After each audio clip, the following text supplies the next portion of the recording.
Wir alle haben nur einen Planeten. Dieser Planet hat endliche Ressourcen und ich möchte heute mit euch darüber sprechen, warum wir Dinge ändern müssen.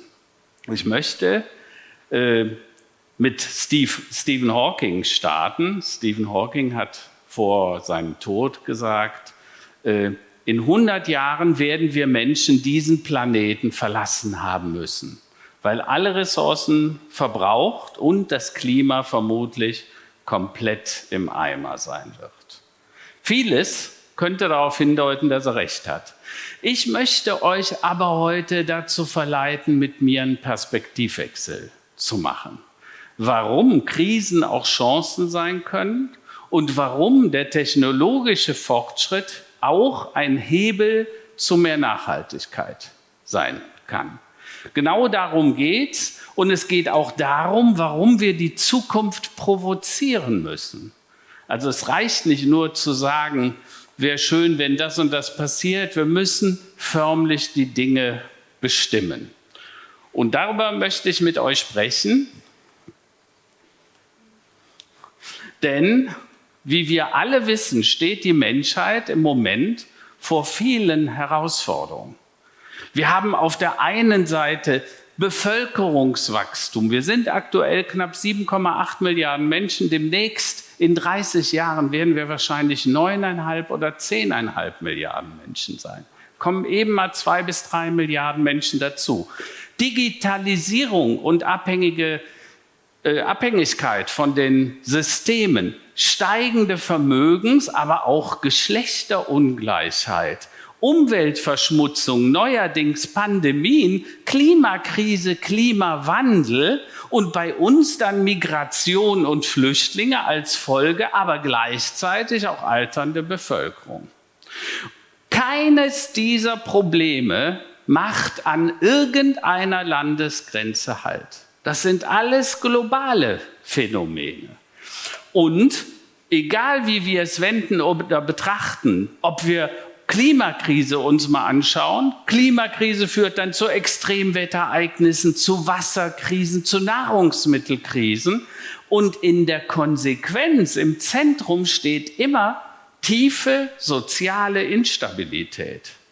Und diese tiefe soziale Instabilität, die spüren wir alle. Die spüren wir alle jeden Tag. Gelbwesten in Paris auf der Straße. In Amerika wird der Senat gestürmt.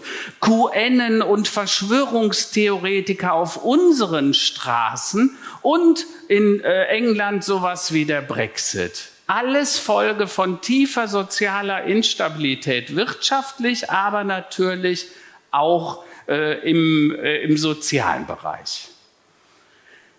Wenn wir uns dann anschauen, ob wir eine Veränderung wollen oder nicht, wir werden gar nicht weitermachen können wie bisher.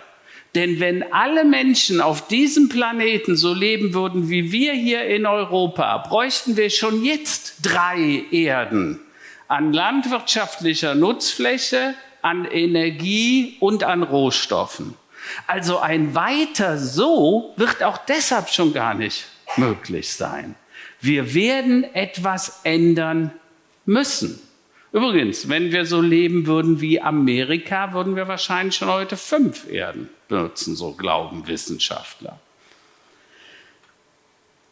Das heißt, wir müssen uns damit auseinandersetzen, Dinge zu ändern. Und ich habe sehr bewegt vor einigen Jahren ein altes Zitat von Josef Schumpeter gelesen. Josef Schumpeter hat gesagt, die schöpferische Zerstörung dient dazu, Systemfehler zu beheben und eine Neuordnung in den etablierten Wirtschaftssystemen herbeizuführen. 1940 hat Josef Schumpeter das gesagt. Welche Systemfehler könnten das denn heute sein? Was war denn da nochmal mit der Massentierhaltung, Tönnies, Fleischskandal? Musste ein Kilogramm Schweinefleisch wirklich für 5 € verfügbar sein? Oder mit der Airline-Industrie, jetzt durch Corona geschwächt, Ne, mussten wir für 19 € nach Malle fliegen? War das wirklich der tatsächliche Preis oder war der Schaden, der vielleicht drumherum entstand durch CO2, viel höher als die 19 €? Wie steht es um unser Konsumverhalten? Ne? Mussten wir selber tatsächlich 20 Jeans und 30 Handtaschen oder Schuhe besitzen? Alles Fragen, die man auch ableiten kann um Josef Schumpeter und seine schöpferische Zerstörung. Tatsächlich ist es aber so, dass wir heute so gut leben, wie wir leben, wegen dem technologischen Fortschritt und auch der Digitalisierung, das, was in den letzten 200 Jahren entstanden ist. Denkt an die Alphabetisierung, denkt an die Mobilität, an den Komfort unserer Häuser, unserer Städten und so weiter. Alles geschuldet dem technologischen Fortschritt der letzten 200 Jahre. Was wir jetzt brauchen, ist ein Bewusstsein für die Veränderung. Und wir müssen eine Haltung dazu entwickeln. Eine Haltung dazu, was wir denn wollen, dass passieren soll, in welcher Zukunft wir denn leben wollen und auch in welcher wir auf gar keinen Fall leben wollen. Wir brauchen Zielbilder, eine Vision wieder für diesen Planeten, was wir denn tun können, gemeinsam. Denn keine dieser Herausforderungen, die vor uns liegen, lassen sich durch Nationalismus lösen. Nur gemeinsam in der Solidargemeinschaft können wir die Herausforderungen meistern, um dann die große Transformation, von der ich oft spreche, um den Umbau vorzunehmen. Diese Zeit, vielleicht werden wir in 30 Jahren über die Zeit nach der großen Transformation sprechen, als wir uns klar wurde, dass nur in einer ökologisch-sozialen Marktwirtschaft ein Überleben möglich sein wird. Dabei müssen wir berücksichtigen, dass diese beiden Welten, diese Welt der Technologie auf der einen Seite, die Online-Welt, da wo wir noch gerade über WhatsApp mit jemandem kommuniziert haben, vielleicht noch was bestellt haben und im nächsten Moment sitzen wir zusammen und trinken eine Tasse Kaffee. Diese beiden Welten der Technologie und der analogen Welt, die gehören untrennbar zusammen. Das wird sich auch nicht mehr ändern in den nächsten Jahrzehnten. Und wir müssen verstehen, dass die Veränderungsgeschwindigkeit, die wir im Moment erleben, vielleicht sogar manchmal als beängstigend empfinden, nie wieder wird die Geschwindigkeit der Veränderung so langsam werden wie heute. Und wenn ihr euch fragt, woran liegt das denn? Warum geht denn jetzt alles so schnell? Denkt mal zurück, als Jules Verne 1869 20.000 Meilen unter dem Meer geschrieben hat und 4 Jahre später, 1873, die Reise zum Mond. Da hat es noch über 100 Jahre gedauert, bis der erste Mensch im Marianengraben war und der erste Mensch am Mond.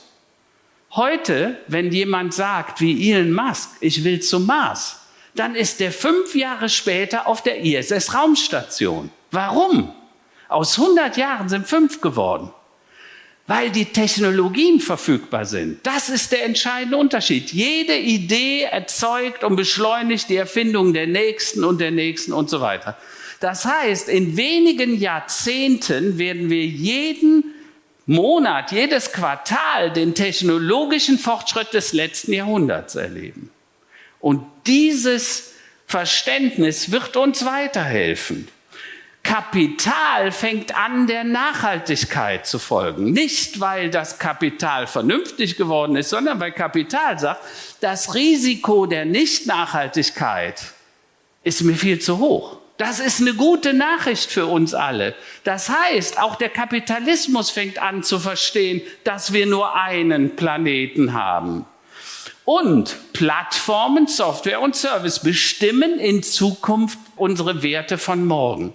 Das heißt aber auch, dass wir dafür sorgen müssen, dass wir uns im Wechsel von einer Industriegesellschaft hin zur Wissensgesellschaft befinden. 10 von den wertvollsten Unternehmen heute, 30 Jahre nach Erfindung des Internets, sind Softwareunternehmen.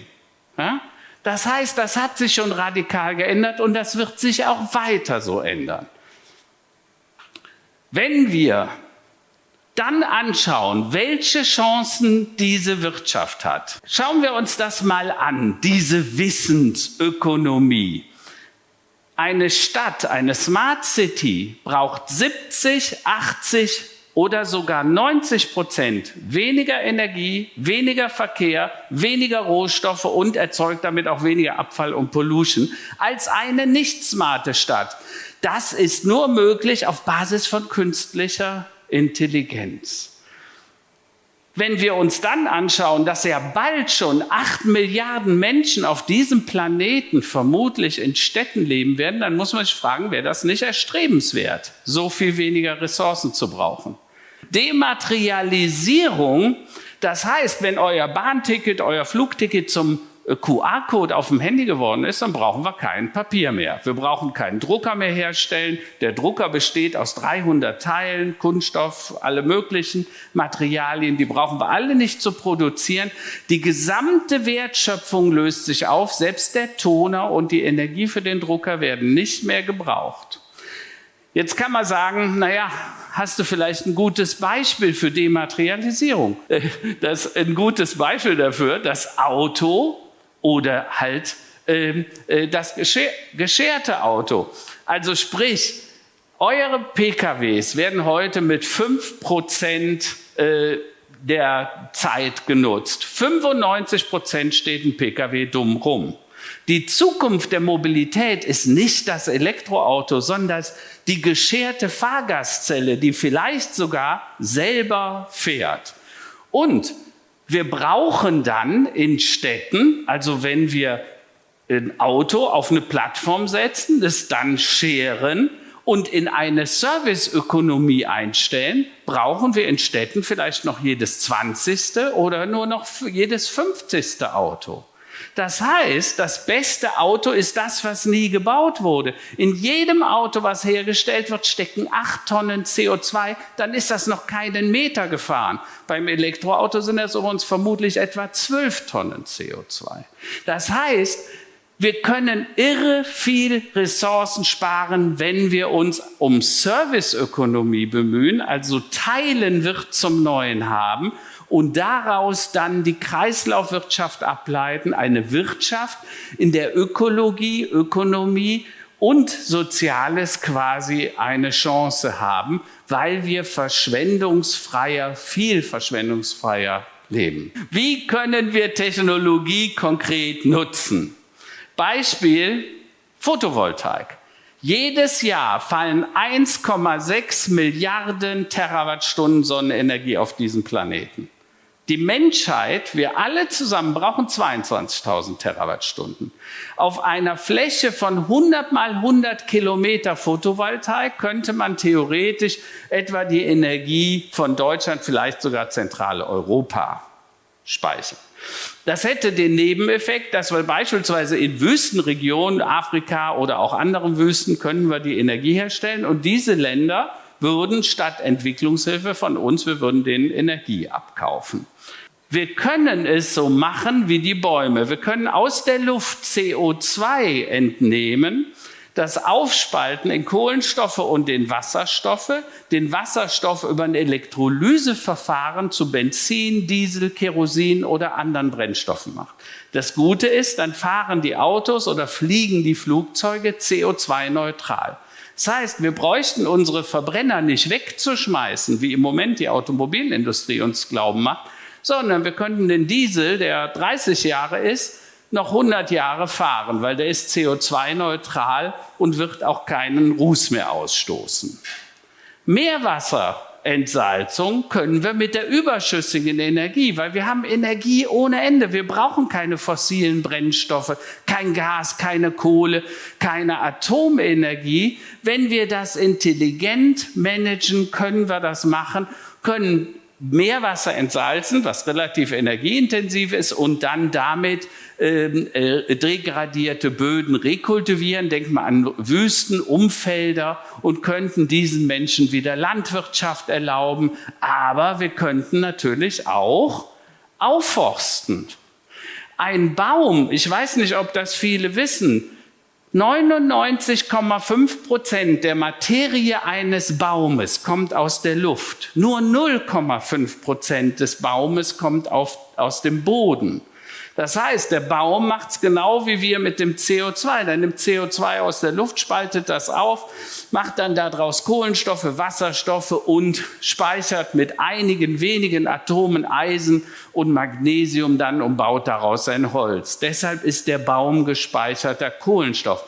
Ein Festmeter Holz ist etwa 1 bis 1,5 Tonnen gebundenes CO2. Also damit können wir kompensieren und das Klima auch wieder in die richtige Richtung bringen. Natürlich gibt es viele Menschen, die versuchen, uns auch in andere Richtungen zu manipulieren.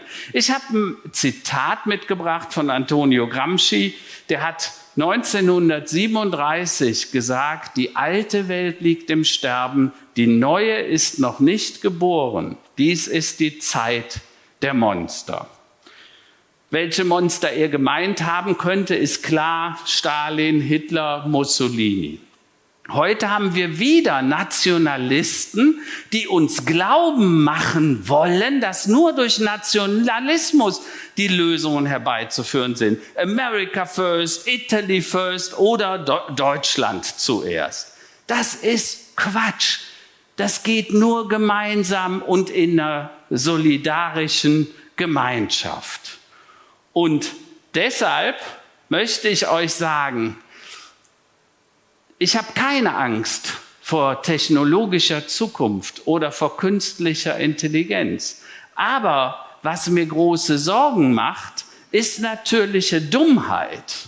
Weil künstliche Intelligenz, ganz im Ernst, die gibt es noch nicht. Es gibt Machine Learning, kann man lange drüber diskutieren. Aber natürliche Dummheit ist leider im Überfluss auf diesem Planeten vorhanden.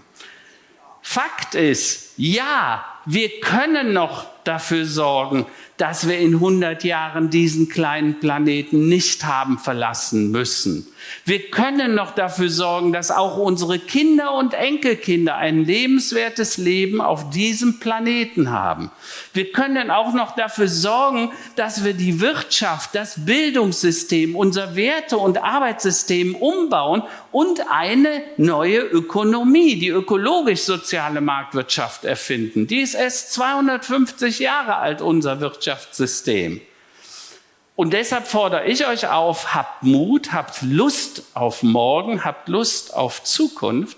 Denkt immer dran, Technologie kann der Hebel sein, der uns hilft, auch die Nachhaltigkeit für uns und unsere Enkel zu festigen und zu sichern und gestaltet und provoziert die Zukunft aktiv. Vielen Dank.